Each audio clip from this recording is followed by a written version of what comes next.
Dalam nama Bapa dan Putra dan Roh Kudus. Amin. Allah Bapa yang penuh kasih, terima kasih Bapa, pada tanggal 14 Desember, hari Senin, kami Kau berikan seorang kudus Karmel yang besar, seorang mistikus, seorang pujangga gereja, untuk menjelaskan perjalanan hidup rohani seseorang, untuk bertemu dengan Putramu Yesus, mengalami transformasi batin, dibentuk, dimurnikan, seperti Putramu Yesus sendiri. Terima kasih Bapa. Semoga semakin banyak orang tergerak untuk semakin memasuki relasi yang begitu akrab dengan Putramu. Berkat Roh Kudus. Demi Kristus Tuhan dan pengantara kami. Amin. Saudaraku yang terkasih dalam Kristus, pada gambar belakang ini, lukisan belakang ini adalah Santo Yohanes dari Salib. Seorang kudus Karmel, pujangga gereja, seorang mistikus yang diberi karunia oleh Tuhan. Diberi karunia oleh Tuhan untuk menjelaskan secara lebih jelas, lebih konkret, dan lebih nyata bagaimana persatuan dengan Tuhan itu sendiri.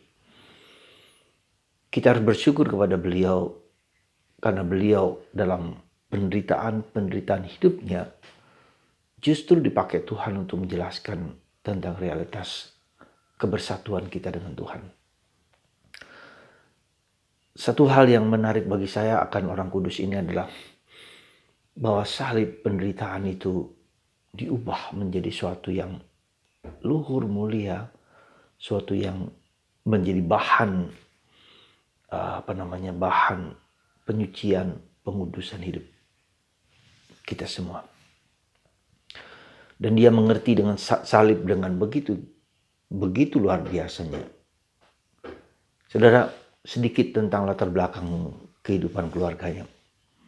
Ayahnya adalah seorang pangeran di salah satu kerajaan di Spanyol. Ya. Nah, karena pangeran ini jatuh cinta kepada seorang tukang cuci yang sederhana, yang gak punya gelar apa-apa. Dan karena pernikahan inilah maka dia diusir dari kerajaan dan tidak mendapatkan hak-haknya sebagai seorang pangeran. Dan itulah kehidupan orang tua dari Yohanes dari Salib.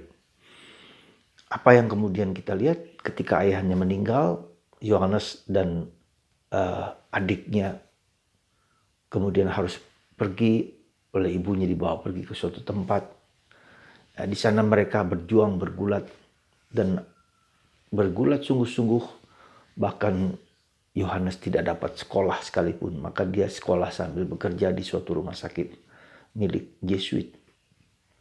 Nah, terus penderitaan, kita bisa bayangkan penderitaan hidupnya. Bahkan dia pernah bercerita bahwa dia hampir mati, ya entah mau tenggelam dengan sungai atau apa, kurang lebih begitu. Tetapi dia merasa bahwa Bunda Maria menyelamatkan hidupnya.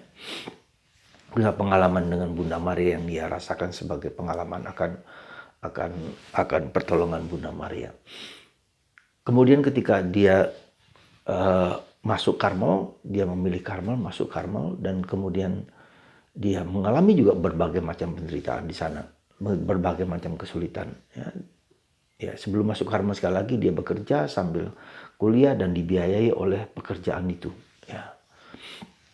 Ketika masuk Karmel pun dia mengalami penderitaan yang tidak mudah karena disalah paham oleh teman-temannya, karena dia ingin membaharui kehidupan membiara pada waktu itu, membiara kehidupan Karmel pada waktu itu.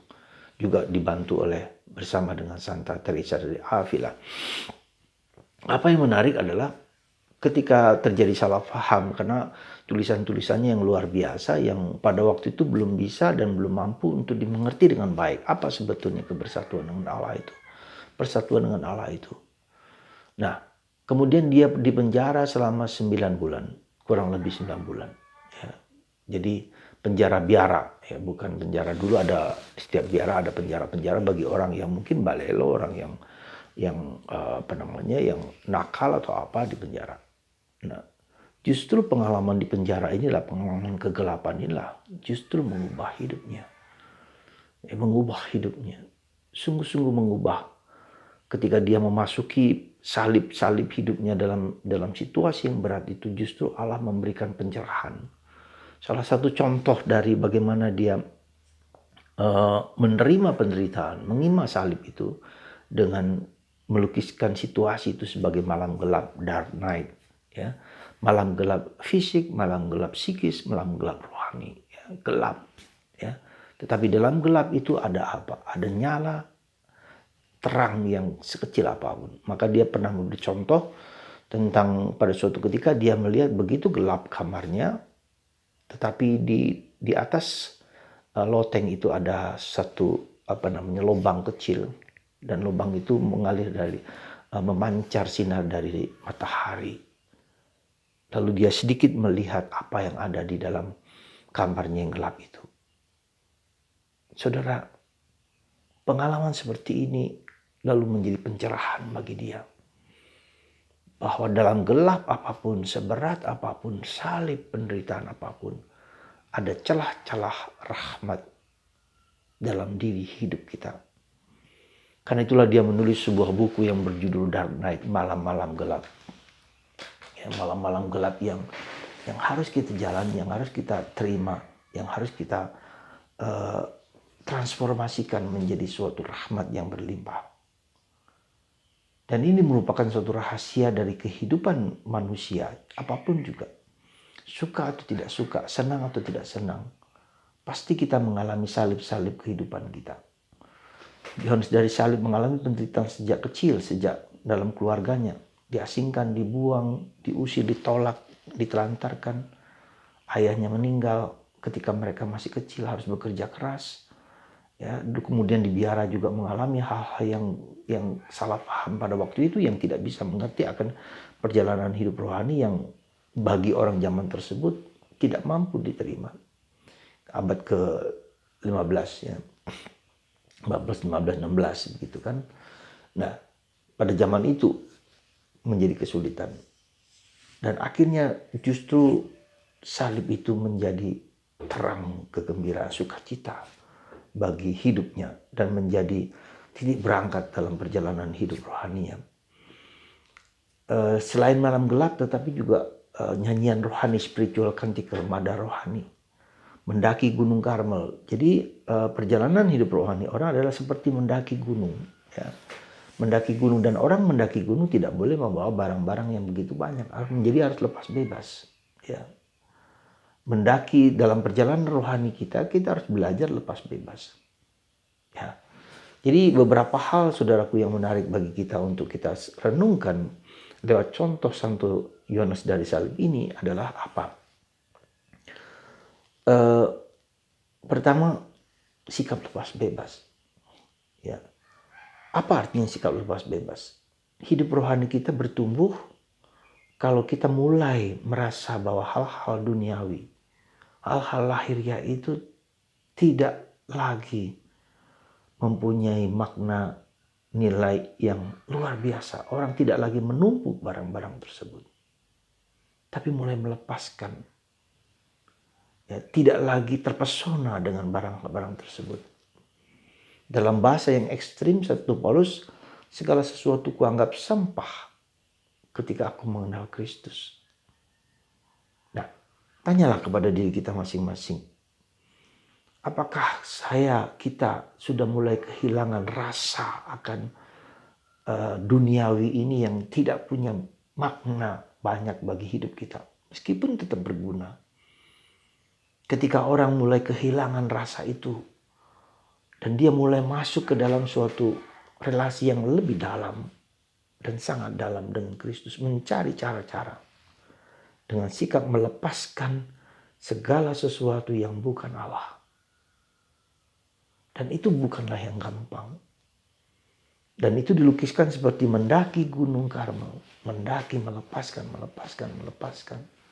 Di puncak Gunung Karmel itu adalah Allah Yesus. yang mengundang kita, memanggil kita untuk bersatu, memikat. Jadi sikap lepas bebas. Dan ini saya tarik ini menjadi sesuatu yang penting bagi kita, karena itulah yang jadi salah satu tantangan terberat dalam hidup kita. Melepaskan ego kita. Melepaskan, maka Yesus mengatakan kalau kamu tidak melepaskan dirimu sendiri dan mati terhadap dosa, terhadap egomu, kamu tidak layak disebut muridku. Dan ini kata-kata yang luar biasa untuk orang yang mau serius dalam hidup rohani. Dan tidak banyak orang yang bisa melakukan itu. Tidak banyak orang mau melepaskan barang-barang. Meskipun kemudian pada akhir hidup kita pun harus melepaskan. Ada seorang, katakanlah seorang Hotman Paris yang kaya itu, hebat sekali. Dia bilang, dengan coronavirus ini apa? Coronavirus ini apa? Semua hartaku, semua milikku tidak ada artinya. Ya, ini karena virus, baru hanya karena virus, belum karena Tuhan. Ya, jadi kalau dia karena Tuhan, maka itu akan menjadi bermakna bagi dia. Jadi saudara, mari kita cek kembali hidup rohani kita, hidup doa kita. Apakah kita hanya mencari kesenangan kita sendiri, bukan, bahkan hal-hal rohani sekalipun, bukan Allah. Jadi ketika orang gila akan hal-hal rohani, orang gila akan agama, itu sebetulnya bukan Allah yang dia kejar, tapi egonya dia. Itu harus kita lepaskan juga. Hal-hal pengalaman akan Allah pun tetap harus dilepaskan. Jadi sekali lagi yang ada hanyalah kosong, nada, ya, nada, kosong, tidak ada. Karena itu semua bukan Allah. Yang pertama, yang kedua, kita harus tahu bahwa harus belajar menerima bahwa pengalaman pahit, sepahit-pahit apapun, kalau itu kita persembahkan kepada Tuhan, maka itu akan berubah menjadi rahmat. Salib yang kita alami, entah kita dari orang lain, orang tua kita, dari suami, dari istri, dari siapapun juga. Ketika itu kita persembahkan kepada Tuhan, itu akan menjadi emas. Belajar mempersembahkan derita hidup kita ke dalam hati Yesus yang Maha Kudus. Devosi kepada hati kudus Yesus itulah devosi di mana kita mau mempersembahkan segala-galanya ke dalam hati Yesus. Rela ikhlas menerima kenyataan yang tidak mudah itu, supaya Tuhan mengubah salib menjadi inner transformation, transformasi batin. Dengan rela, dengan ikhlas. Nah, tandanya bahwa kita menerima itu yaitu kalau kita belajar melakukan segala sesuatu dengan cinta. Yang ketiga, di mana tidak ada cinta, berikan cinta. Cinta itu bukan hanya orang lain, ya, orang yang kita benci, orang yang kita tidak suka, ya, siapa saja kita cintai dengan segala problem itu, dengan segala situasi yang dia berikan, nggak peduli dia sakit hati kepada kita. Juga cinta itu adalah cinta kepada diri kita sendiri, cinta kepada pekerjaan kita, cinta kepada hidup kita, cinta kepada yang sedang kita lakukan. Kalau kita melakukan doa dengan cinta, dengan ikhlas, dengan rela, maka itu akan menjadi berkat. Tapi kalau dengan berat, dengan tidak menyenangkan, maka itu juga menjadi berat. Sekali lagi yang ketiga, di mana tidak ada cinta, berikan cinta. Di akhir hidup kita akan diuji, dites oleh berapa besar cinta kita kepada diriku sendiri, kepada Allah, dan kepada hal-hal yang sedang kulakukan. Jadi kalau Anda mulai, lihatlah, adakah suatu kerelaan, keikhlasan di dalam menjalankan segala sesuatu yang tidak selalu yang menarik, yang indah, yang baik, yang tidak baik pun kita cintai. Masuk ke dalam misteri salib, masuk dalam misteri dosa. Saudara, tidak berarti apa yang saya katakan ini adalah sesuatu yang sudah saya alami. Tidak, saya pun berjuang, berusaha seperti Anda. Kami juga, para imam juga berjuang untuk menghayati salib kasih Yesus itu dalam diri kami sendiri. Dan kami hayati. Dan kenapa itu harus berjalan sampai lama? 9 bulan, bayangkan 9 bulan di penjara. Dikasih makan seperti seorang yang sakit, dikasih makan, diambil lagi dan seterusnya di bawah pintu dan seterusnya.